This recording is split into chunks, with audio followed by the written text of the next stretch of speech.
Hey YouTubers, it's me again with something that I found so interesting that I just thought I had to share it with you.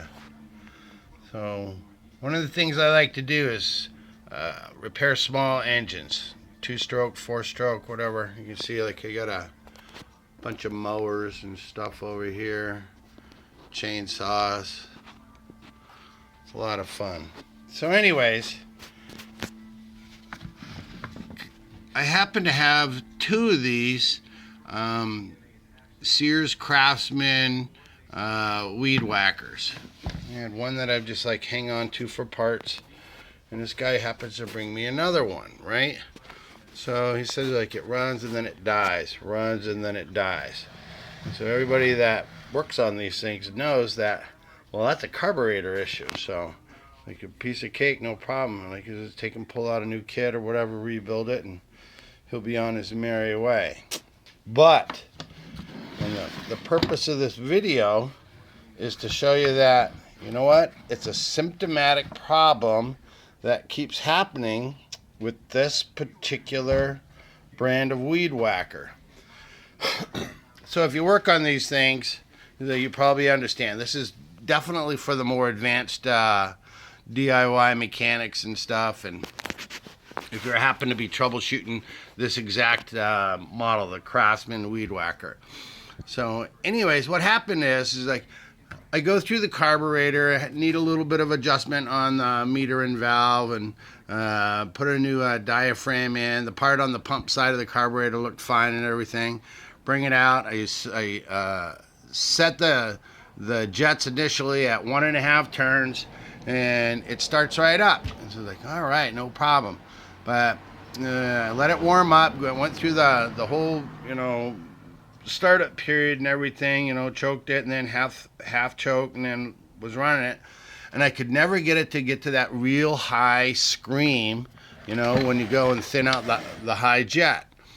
So I'm thinking like, man, it's like, what's going on? What's going on? I took and I set the idle screw up a little bit more, to get it to idle, but I don't like them to fast idle, but it was the only way I could keep it running. I'm like, damn, they're like, something's just not right. I'm looking all down in through here, make sure that there's not a crack, in this manifold, because every time when I just jumped on the gas, on the throttle, it did that wah noise, like that usually means that it's not getting enough gas, or it's getting air from someplace.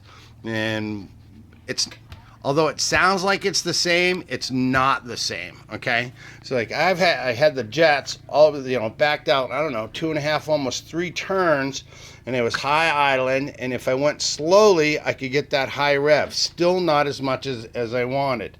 So here we go, nuts and bolts of the whole thing is, so I usually take it, I start it up, when I start it up, I leave it on the bench, right? I'm just sits there like this, and I'll pull on it.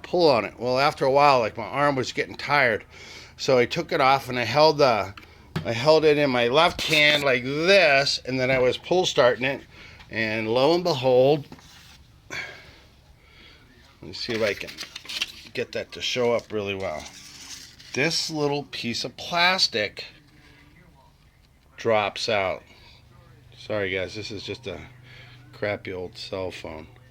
This little piece of plastic drops out onto the ground. I'm like, what the hell?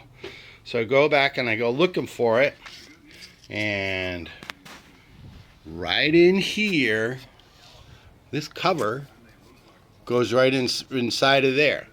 That's what takes and holds the fuel mixture.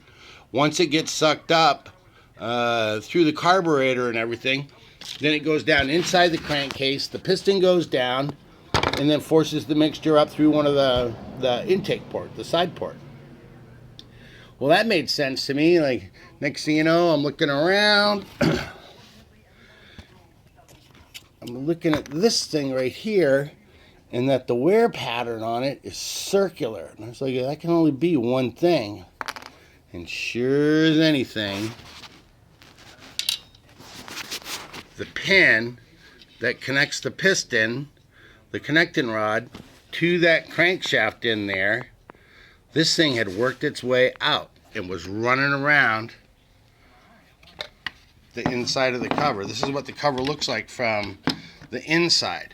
So this piece is running around, and while it's doing it, it's making the hole bigger and bigger, and more air is going in there.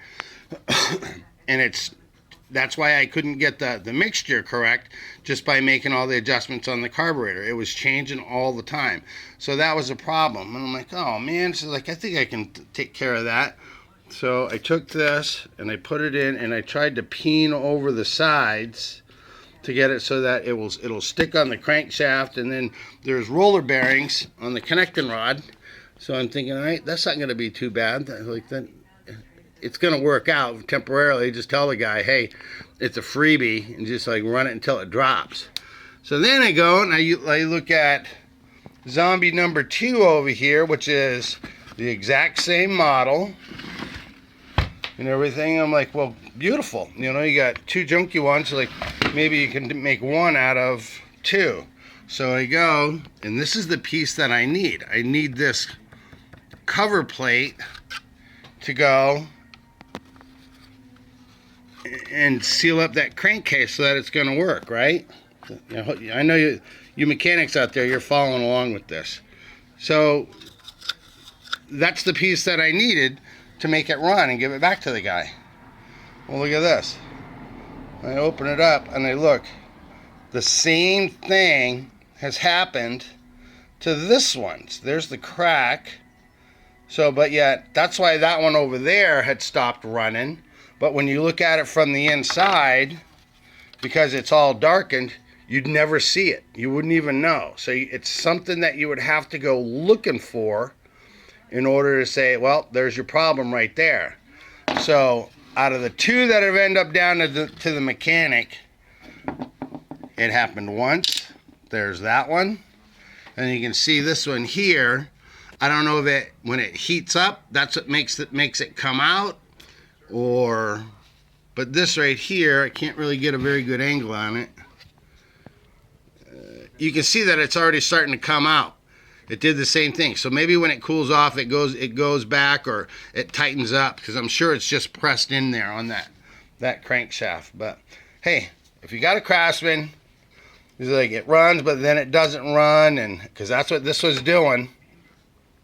And you can't figure out why you can't get the mixture right, it's not you, and it's not the carburetor, it's this. It's a systematic problem with the Craftsman. And you know what everybody says about Craftsman, and this just really kind of backs up what they say. You don't care about quality, then you must not care about money, because the people aren't going to be buying this. So anyways, there it is again.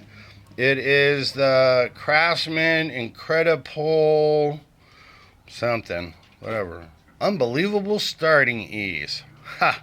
Unless, of course, you got one of those. Alright, guys, leave a comment below if you're like a tinkerer and you find something really cool. You follow me, I'll follow you back. And thanks for looking. Bye.